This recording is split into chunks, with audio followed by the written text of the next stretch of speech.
Isang mapagpalang araw po ng Lunes sa ating lahat mga kapatid. Nandito po tayong muli sa ating Grab Food for the Soul, our daily dose for the nourishment of our soul. Ating pong simulan ang ating araw sa pagbubulay-bulay ng mga salita ng Panginoon nang tayo po ay makalakad sa isang mapayapang pamumuhay. Ang topic po natin sa umagang ito ay may pamagat na Inspired to Inspire, Part 1. At ito pong batayang talata natin ay masasampungan po sa aklat ng unang Timoteo, Kabanatang 1, talatang 12 hanggang 16. At ito po yung sinasabi. Sa talatang 12 po, nagpapasalamat ako sa ating Panginoong Jesucristo na nagbibigay sa akin ng lakas dahil itinuturing niya akong karapat-dapat na maglingkod sa Kanya. At sa talatang 13, kahit na noong unay nilapastangan, inusig at nilahid ko siya, sa kabila nito ay nahabag sa akin ng Diyos sapagkat hindi ko nalalaman ang aking ginagawa noong ako'y hindi pa sumasampalataya. At sa talatang 14, pinasagana sa akin ang kagandahan loob ng ating Panginoon at ipinagkaloob niya sa akin ang pananampalataya at pag-ibig na natatagpuan sa aking pakikipag-isa kay Kristo Jesus. At At sa talatang 15 po, totoo ang pahayag na ito at dapat paniwalaan ng lahat. Si Kristo Jesus ay dumating sa sanlibutan upang iligtas ang mga makasalanan. At ako ang pinakamasama sa kanila. Talatang 16 po, ngunit akong pinakamasama ay kinahabagan upang ipakita ni Kristo Jesus sa pamamagitan ko ang kanyang lubos na pagtsatsaga at upang ito'y maging halimbawa sa mga sasampalataya at bibigyan ng buhay na walang hanggan. Salamat at purihin po natin ating Panginoon sa pagkabasa at pagkarinig ng kanyang mga banal na salita. Noong pong tayo mga bata pa, madalas po tayong natatanong na ano yung gusto mo paglaki? Nagsasabi naman po tayo na ating mga gusto sa ating paglaki na kahit minsan sa ating murang edad ay tila malabong maabot.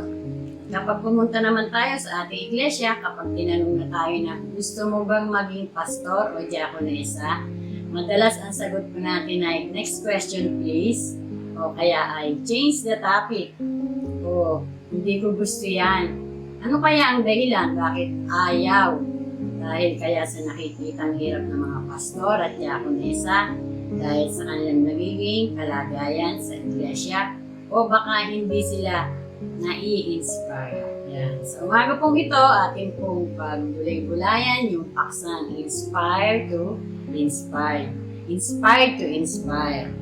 Una po, ang liham na ito ay isa sa 3 aklat ng Bagong Tipan na isinulat lalo sa mga pastor ng mga lokal na simbahan. Ang dalawa pa ay ang 2 Timoteo at ang Tito. Pangalawa po, ang liham na ito ay unang aklat ng Bagong Tipan na tumatalakay ng detalyado sa mga kondisyon na dapat mangibabaw sa isang lokal na simbahan. At sa pangatlo po, ang liham ay isinulat ni Pablo kay Timoteo na nagpapastor sa lokal na simbahan sa Efeso. Ang layunin po ng aklat ay una upang palakasin si Timoteo sa kanyang pananampalataya. Yan po ay makikita natin sa talatang 1. Verse 1 po. At pangalawa po, upang turuan siya tungkol sa organisasyon ng simbahan. Sa verse 2 and 3 naman po natin yan matatagpuan. At sumunod po upang turuan siya tungkol sa personal na pag-uugali. Ayan naman po ay sa verse 4 hanggang verse 6. Sa mga batayang talata, tinalakay po ni Pablo ang kanyang dating kalagayan at ang kanyang naranasan mula sa ating Panginoong Hesus. Ang sentro ng mga talatang 12 hanggang 16 ay walang iba kundi ang ating Panginoong Hesus. Sino at ano ang dapat nating makita na makapagbibigay sa atin ng inspirasyon upang patuloy na maglingkod? Ito po yung mga katotohanan ginagawa ni Jesus sa kanyang mga lingkod na magbibigay sa atin ng inspirasyon. Una po, be inspired by Jesus' strength. Sa verse 12 po yan matatagpuan. Ito po yung sinasabi. Nagpapasalamat ako sa ating Panginoong Jesucristo na nagbibigay sa akin ng lakas dahil itinuring niya akong karapat-dapat na maglingkod sa Kanya. Sa English version naman po, I thank Jesus Christ our Lord who has strengthened me because He considered me faithful, putting me into service. Ang salitang ginamit sa Greek ay endinamo. Ito po ay, ang ibig sabihin po ay intensify and dynamo or sharing power ability properly to impart ability or empowered. Yan po ang ibig sabihin. Or I feel with power of strengthen or make strong. Sa puso po ni Apostol Pablo, naging karapat-dapat lamang siya at nakakaya niya maglingkod sa Panginoong Hesus at gawin ang ipinagagawa sa Kanya dahil sa lakas na ibinibigay sa Kanya. Alam po ni Apostol Pablo ang kanyang kahinaan at kakulangan, maging ang kanyang limitasyon sa buhay at ito ay buong puso at pagpapakumbaba niyang tinanggap. Kaya nasabi niya sa Filipos chapter 4 verse 13, ang lahat ng ito ay magagawa ko dahil sa lakas na kaloob sa akin ni Kristo. Nagiging inspirasyon tayo ng iba, hindi dahil sa ating lakas, kundi dahil kay Kristo Jesus na nagbibigay sa atin ng lakas. Be inspired by Jesus' strength. At sa pangalawa po nating puntos, Be inspired by Jesus' mercy. Yan po naman ay matatagpo natin sa talatang 13. Ito po yung sinasabi.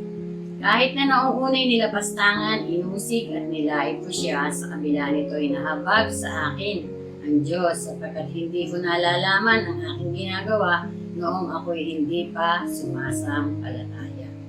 Mula po sa talata, binalikan ni Apostol Pablo ang kanyang ginawa noon. Nilapastangan, inusig at nilait ko siya. Alam niya ang bigat ng kanyang kasalanan. Hindi siya karapat-dapat sa paningin ng Diyos at nararapat na parusahan.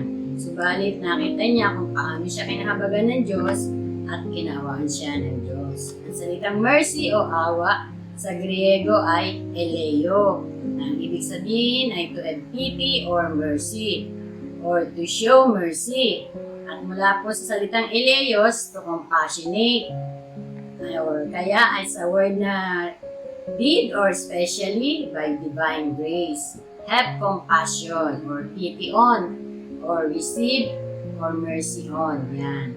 Hindi siya karapat-dapat, subalit tinanggap siya ng Diyos sa lubos na habag ng Diyos. Binigyan siya ng pagkakataong magbago at makapaglingkod kay Jesus. Nagiging inspirasyon tayo ng iba dahil sa kabila na hindi tayo karapat-dapat, hinahahabagan tayo ng Panginoong Jesus. Be inspired by Jesus' mercy. Tayo po ay manalangin. Aming Diyos na dakila sa lahat, kami po ay nagpapasalamat, Panginoon, sa umaga po ito na pagbubulay-bulay ng iyong mga salita. At amin po nilalapit sa iyo, Panginoon, ang aming mga kapatid na mga nagsisipag-aral at mga nagsisipag-trabaho na hindi po silang iingatan, Panginoon, at gagabayan po sa kanila pong mga pinagtatrabahuhan at mga pinapasukang eskwelahan. Gayon din po, Panginoon, amin po patuloy na nilalapit sa iyo ang mga kapatid po namin na nasa banig po ng karamdaman. Kagalingan po, Panginoon, ang ipagkaloob po sa kanila. Gayon din po yung financial para po sa kanilang pangangailangan, lalong higit sa pagbubuo nila ng kanilang mga gamot na iniinom para po sila ay gumaling ng maaga. Gayon din, Panginoon, ang mga kapatid po namin na may mga negosyo, lalo mo po itong palalaguin at pagkalooban mo po ng karunungan ang mga taong naghahandle po sa mga negosyo nila, Panginoon. Amin po ding inilalapit sa iyo, Panginoon, ang aming pong hapon na ikaw po yung sasama at gagabay sa lahat po ng aming gagawin. Salamat po ng maraming aming Diyos. Purihin ka po. Ito po ang aming dalangin sa pangalan ni Jesus. Amen. Salamat po mga kapatid sa pagsama po sa inyong lingkod sa umaga nito. And friendly reminder po, be Christ-like in your workplace today. Umayo at maglingkod. God bless po!